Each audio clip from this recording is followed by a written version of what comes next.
Est-ce que vous pouvez nous parler tout d'abord des relations entre le Maroc et le Mali, surtout à la lumière des conventions et accords qui ont été signés entre le Maroc et le Mali lors de la visite royale au Mali? D'abord, je voudrais saluer tout l'effort que le roi du Maroc, Sa Majesté, et tous les dirigeants marocains font à l'endroit du Mali et surtout de toute l'Afrique aujourd'hui. Le Maroc est l'un des partenaires privilégiés du Mali, aussi bien sur le plan politique, économique et je dirais même historique. Je rappellerai simplement que les rapports entre Marrakech et Tombouctou sont des relations millénaires connues comme telles. Et Sa Majesté a voulu donner une dimension extraordinaire à ces rapports depuis quelques années. Et nous envoyons le résultat à Bamako aujourd'hui. Les entreprises marocaines sont très présentes dans le secteur financier au Mali. Ils sont très présents dans le secteur de télécom. Ils sont très présents dans le domaine du commerce. Et je dois dire que le Maroc est aujourd'hui l'un des partenaires majeurs du Mali au plan économique. Au plan politique, évidemment, cela n'a pas besoin d'un long développement. Le Maroc est l'un des partenaires privilégiés du Mali dans tous ces domaines. Justement sur les été historiques, comme vous le dites, est-ce qu'après la visite royale, c'est surtout sur le plan des investissements, est-ce que ça a été boosté?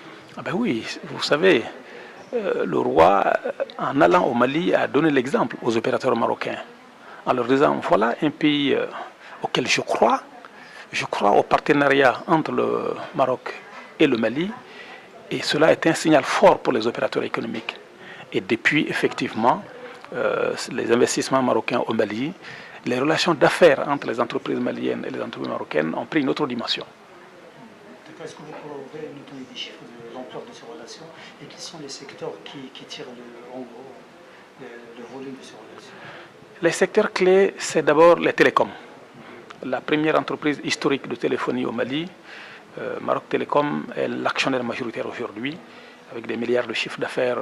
C'est vraiment l'un des plus gros opérateurs téléphoniques du Mali. Ensuite, le secteur financier, les banques et les assurances.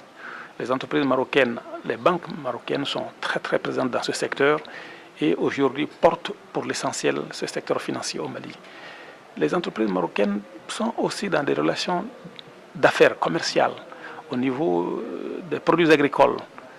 On est souvent heureux de voir dans les marchés des opérateurs marocains qui viennent vendre leurs oranges sur les marchés à Bamako eux-mêmes, dans des camions frigorifiques. Donc, je crois que c'est un début. Il y a beaucoup d'autres secteurs aujourd'hui à développer au Mali, notamment dans l'agrobusiness, dans les mines, dans l'énergie, dans les transports, des secteurs pour lesquels le Maroc a des avantages clairs et qui certainement, à travers des partenariats bien montés avec les entreprises maliennes, pourront aider à faire avancer notre pays. Si on dans l'autre sens, est-ce qu'il y a des niches d'investissement qui intéressent le Mali au Maroc? Je vais en citer quelques-uns. Je vais commencer d'abord par l'agriculture. Le constat est simple. Si le Maroc peut aller vendre aujourd'hui des oranges au Mali, cela veut dire que le Maroc a réussi à bâtir un secteur d'excellence dans ce domaine. Et le Mali est le pays à plus fort potentiel agricole dans la zone ouest africaine. Nous sommes premiers producteurs au niveau des céréales, nous sommes premiers producteurs de bétail et nous sommes prêts aujourd'hui, dans le cadre d'un partenariat, à faciliter l'accès des entreprises locales comme étrangères à la terre.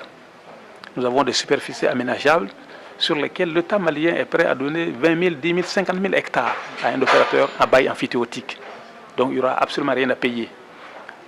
Mais sur la base d'un engagement de développer un certain nombre de cultures, telles que le riz par exemple, qui fait l'objet d'importations massives de tous les pays de la sous-région, tels que le sucre, à travers la canne à sucre, beaucoup d'autres produits du même genre. Un deuxième exemple que je vous donnerai, c'est le coton. Le Mali est le troisième producteur de coton en Afrique. Mais le Mali transforme simplement 2% de son coton. 98% est exporté en l'état brut. Là aussi, il y a des possibilités réelles de travailler à bâtir une industrie textile. Et les autres secteurs sont l'énergie. Sans électricité, évidemment, on ne peut rien faire. Le transport, le Mali, c'est 1 204 000 km². Entre deux villes externes, souvent ça peut aller jusqu'à 2000 km. Vous comprenez donc que disposer d'un service public de transport efficace est une condition essentielle pour la compétitivité des entreprises. Si vous parlez de la CEDEAO, quel est le rôle que peut jouer le Maroc à ce niveau-là pour promouvoir déjà ce qui est... Le Maroc est l'une des plus grandes économies d'Afrique. Le Maroc est l'une des plus grandes économies d'Afrique. Le Maroc est un modèle de réussite économique. Et quand ce modèle veut s'insérer dans un ensemble sous-régional, ça ne peut que booster non seulement les échanges, mais aussi même les façons de faire. Parce qu'un ensemble sous-régional économique comme la CEDEAO, c'est pour édicter des règles, c'est pour mettre en place des dispositifs. Un pays qui réussit à ce niveau-là, quand il vient avec beaucoup de compétences, avec beaucoup de choses à offrir pour que, ensemble, nous mettions en place les dispositifs de qualité, les bonnes pratiques pour faire avancer notre continent et nos pays.